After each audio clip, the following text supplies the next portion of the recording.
notice of an emergency services responders.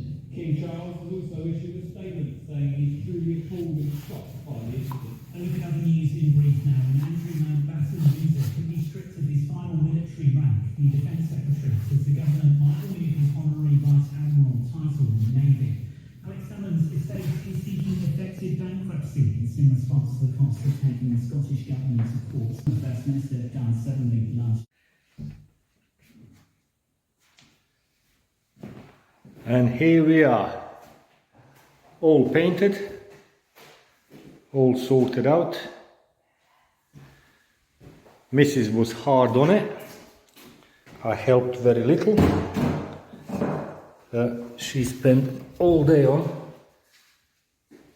window frame, door skirtings, window frames. There was just a little bit of peel here on the paint. We put a bit of filler. Gonna touch up that tomorrow. And yeah, now next thing, laminate floor. You're gonna do the laminate. So first thing will be spread the underlay, and then we got a bit of electric underfloor heating to go around the perimeter of the room where the walking area is. We're gonna put that on and then start with flooring itself. Good clean first.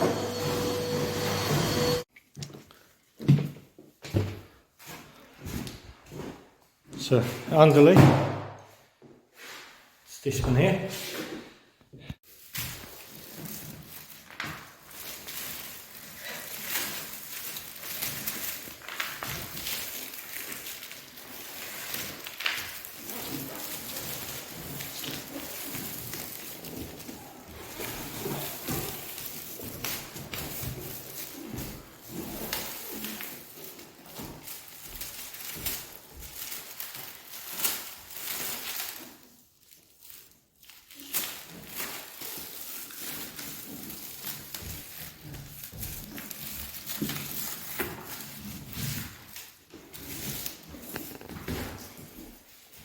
Now this heating mat, it's already been in this room before we started renovation.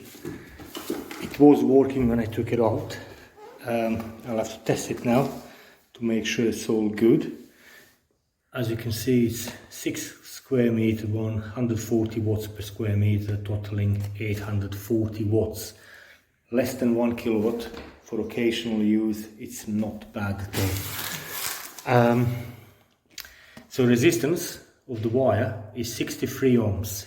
That's what we're looking for now. So if you're ever installing electric underfloor heating, very important is, before you start installation, test the resistance, and that is between blue and brown wire. That's basically resistance of the heating element. It should be as near as possible to what it says there on the label. So I got, I don't know if camera can see it, 67. Being all coiled up, I believe that's perfect. So now I'm going to test continuity with earth cable. Between live and earth, nothing. Let's check return wire, nothing. And now I'm going to check continuity between earth and the shield of the matting. There is a continuity, so it means the shield is still all connected as it should be. So I can say safely this matting that used to be in here underneath this floor is still good. And I'm going to reuse it. So now one of the first things I'm going to do is I'm going to measure up the room and mark up where the bed is going to go, where the wardrobe is going to go, where the desk is going to go, basically all the furniture, because we don't want to have a matting underneath the bed, underneath the wardrobe, underneath the desk. So it needs to be all the way around. So pretty much if bed goes there, so matting will have to go across there, then across, then back that way, and not there because that's where we're going to put wardrobe. Probably another desk here, so it will have to go here towards the bathroom door. So I need to work out exactly how much of that matting I got. It's easy to work out, 6 square meters, as it says there on the label. Let's zoom it in. It says 6 square meters. I know that matting is 1/2 meter wide, so that means I got 12 meters in length. So just going to work it out and then lay it out, spread it in that pattern. This is roughly what I mapped out on the floor. Double bed, 2 side tables, wardrobe there. Now, still debating where the desk or dressing table is going to be, but I can actually run underfloor heating underneath it, because if someone is sitting, it's nice to have warm feet. So that's the layout of the bed. This is where the matting goes across there, so avoiding areas where the furniture is going to be. Another very important thing is when you cut matting to change direction, don't cut through the wire, don't damage the wire. There's a little wire there, do not cut it, and use appropriate conductive tape, this aluminium conductive tape, then to join both sides of matting, because matting itself has got 2 wires, basically as a heating element, live and neutral, put it that way to simplify it, and then earth is running through the foil itself. So foil has to be all linked up, because you need to have a complete link of earth throughout the matting. In case if heating element wire burns through, it will get in contact with the foil, and that will then throw the fuse out, tell you that there is a fault there. It will not carry on overheating or burning and catching fire. So it's very, very important, conductive tape, and link it all up together. As you work on this floor with heating like this, another important thing is keep your multimeter handy, and every now and again check conductivity or resistance between 2 wires, between blue and brown.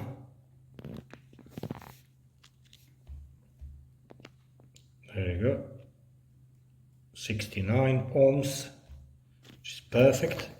That tells us that this heating mat is still intact, because you never know, working on it, walking, you might drop something accidentally, you might damage it. If you damage it, multimeter will tell you. So there is no point of finishing the whole room and then finding that out.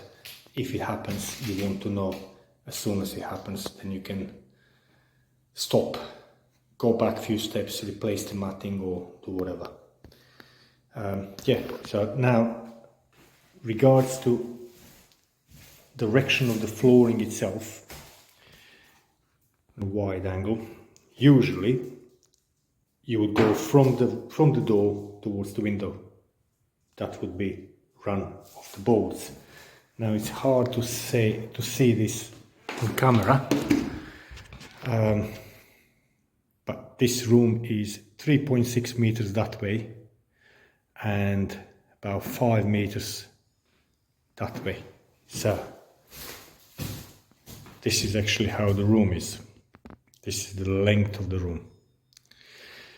Now going from the door to the window in this instance would be wrong, because it would go across the room, so you would have to run flooring really along the room, even door and the window will be directly opposite each other. If room is orientated this way, say narrower in width and the longer that way, door window would be perfect way to run the planks. But in this case, because again room is rectangular in that direction, we're going to run the planks in line with that direction. Now, one of the important things is the layout of the planks where you're going to start. I can start on that wall, or I can start at that wall there. I'm going to check the size of the boards and divide the room width, just to check to see how many boards I need and how big cutout I'm going to have on the end. So board is 195 millimeters wide, and room is just under 3.6, so it's 3580. So 3580 divided by 195 is 18.35. So it's going to have 18 rows and then a third of the row. So basically board cut on a third. Now, because I got bathroom there, that area there is a bit shorter than that wall there. So if I start with full planks on that side, I can finish into that doorway there, which means a third, it means my board, full board will finish here, then a third of the board will be there, and I can cut the rest of it against this other floor and put little trim, like a threshold trim there. And another reason why I'm starting with a longer wall is because I'm going to have less offcuts. Because once I come to that end there, I'm going to have to do less rips. Because that wall is 1 meter shorter than that wall there, because of the bathroom bed. So I got 1 meter less of rips to do on the end.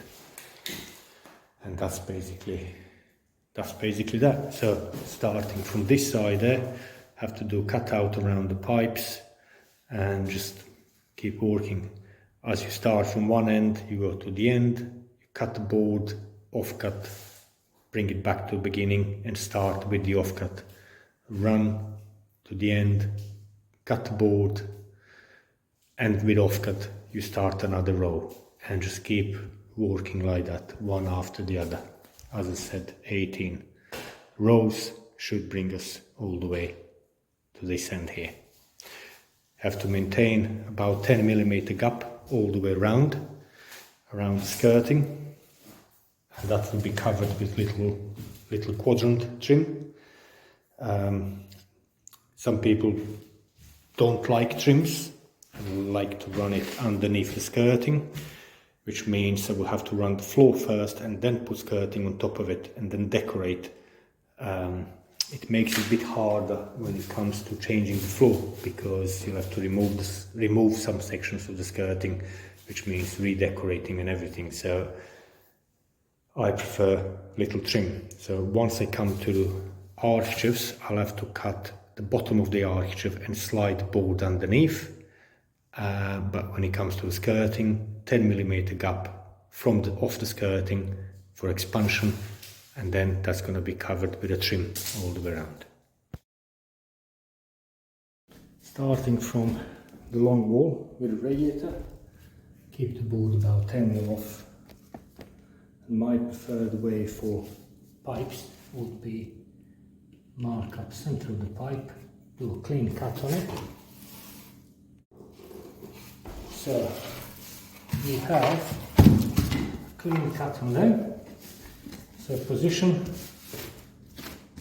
the smaller piece about 10 millimeters off the skirting and mark up position of the pipe.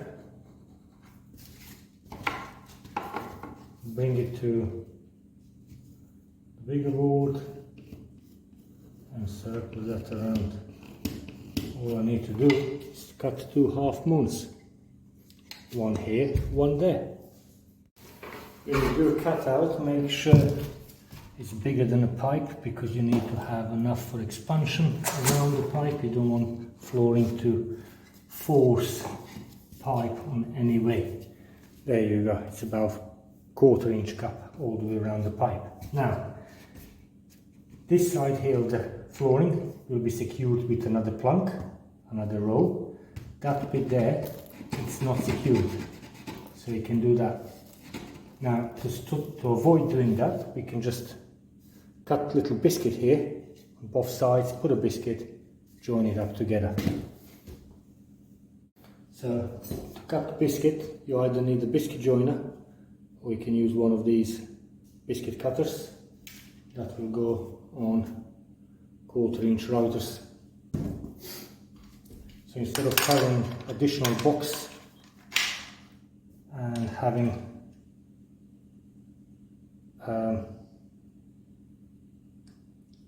box and router, I need additional box with biscuit cutter. I got my little palm router on board all the time anyway. So all I need to do, put the cutter into this little trimmer, palm router.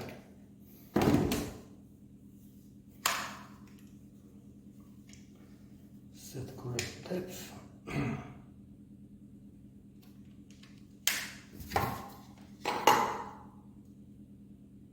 It's about the middle.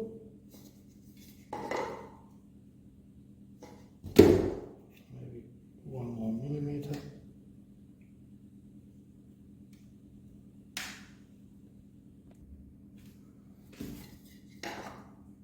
Yep, that's that.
Cool.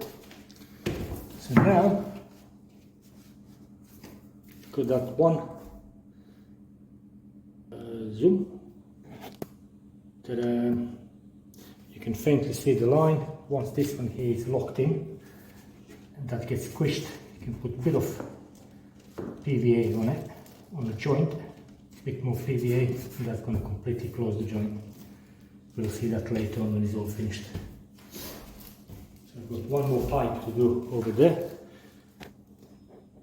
Down there, same way. And then I can just do a straight run.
Right, this is a good example now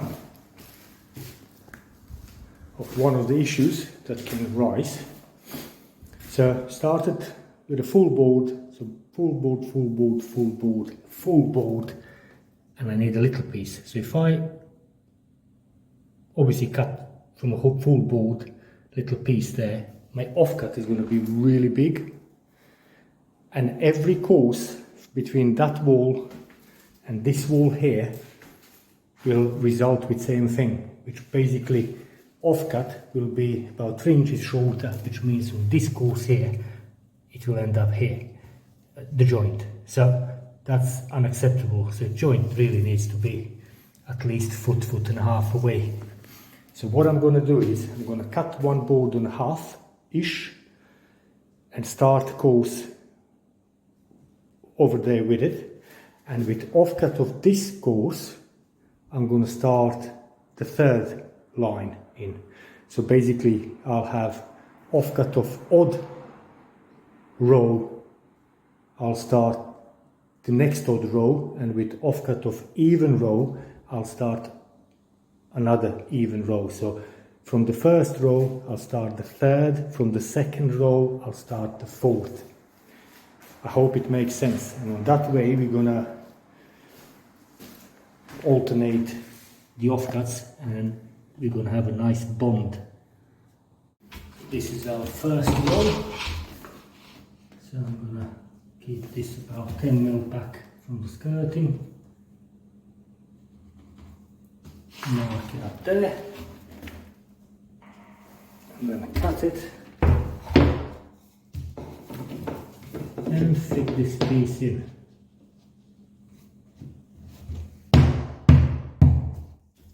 Like so. So, you got this offcut now.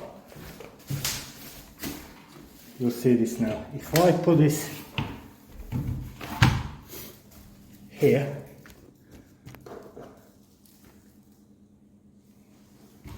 and keep it 10 mil off the wall, my joint is only about 3 inches away from main joint, and it's only about ½ inch away from the cut. So I can't use that board there. I can use this board on following course. So that's my odd first course or row. Offcut of that will start my third, and then similar thing from second row. The offcut will start the fourth one that will come here. So I'm just going to cut one roughly in half to have a start here. So I cut it about, well,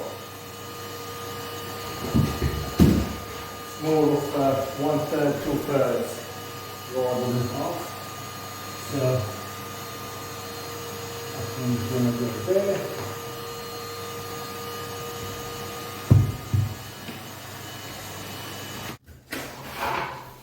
Another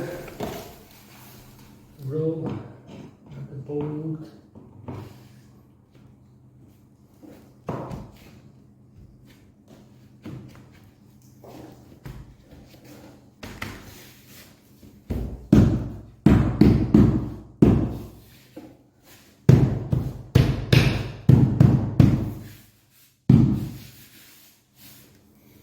So now this one, start another course here, another row.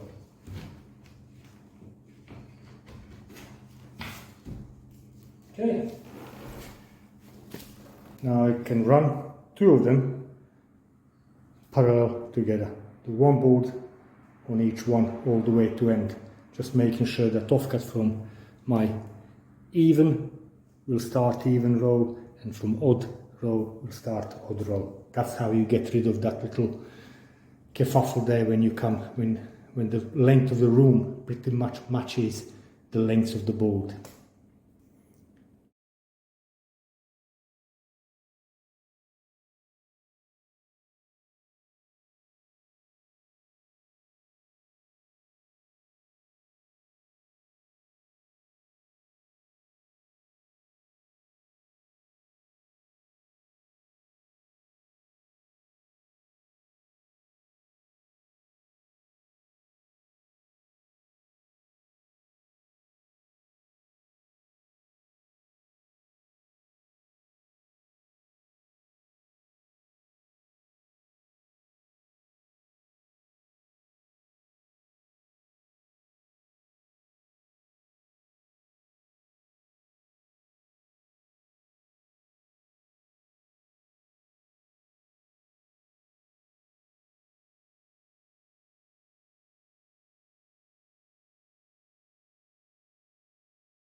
Now we're coming to doorway.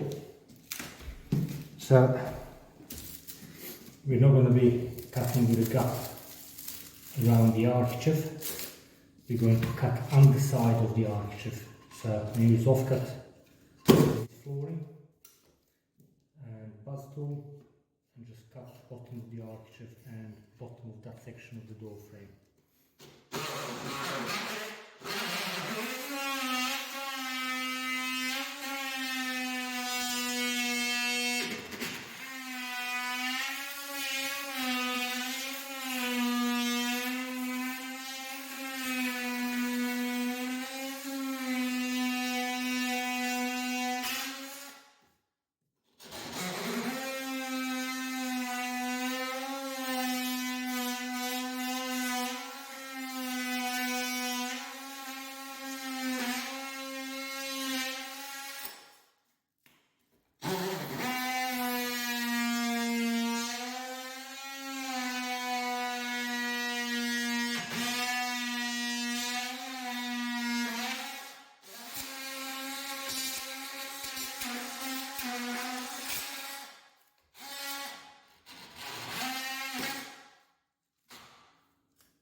There you go.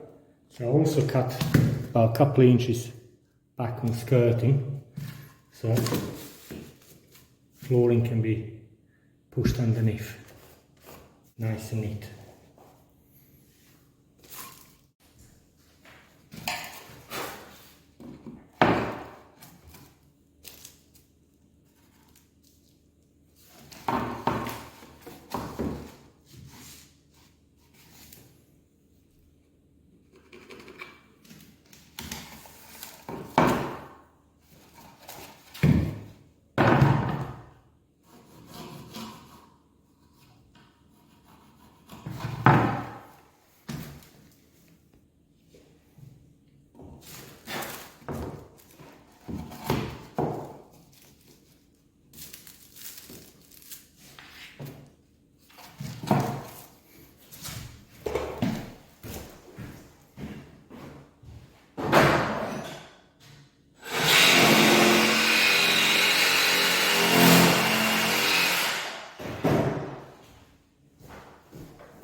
And that's how we do that.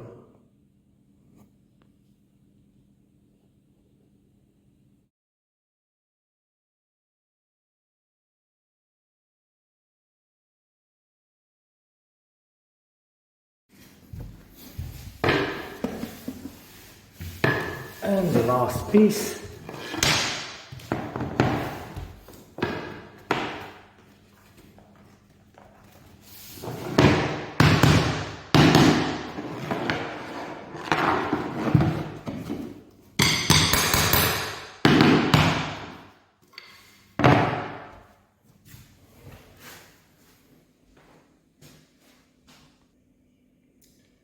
There you go.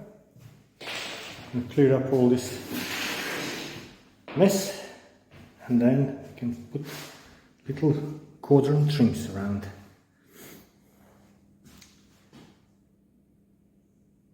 And there you go, that's the join. And have a little disc there. That's another joint. Not much different than these joints.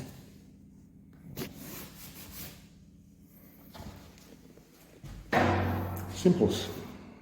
Now, over the years, doing all sorts of building work and floors, for laminated floors against white skirtings, I found this the best possible material. It's actually UPVC quadrant trim. It's got like a satiny shine, so you don't have to decorate it, you can leave it as it is. When you're redecorating skirtings, you can just decorate up to the trim. The trim goes down like that. Or you can actually decorate the trim as well. It will receive the paint very, very nicely. Comes in long 5-meter lengths, so less joints. If you're buying standard laminated trims, they only come between 2 and 2.5 meters long, about 7-8 foot. This really long.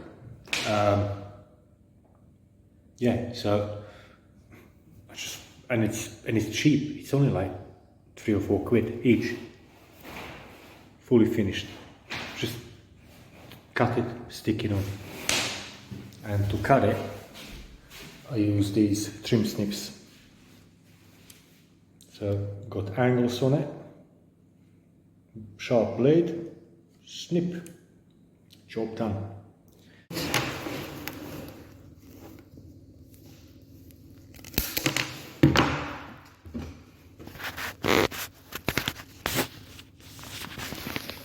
I'm using fixed roll high tuck. Doesn't need to be, but that's what I had. A few little blobs. It's very strong adhesive, we don't need a lot of it.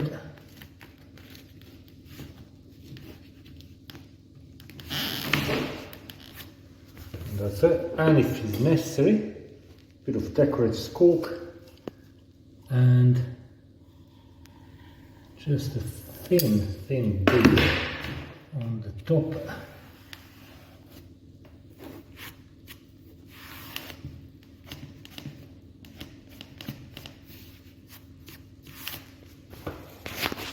And there you go. There is a joint. You can see it like that. Like that. Can barely be seen. Like that, you can't even see it. That's how good this stuff is. It's just going around. Simple. Mitre, exterior mitre, return, and so on. Just thin little bead.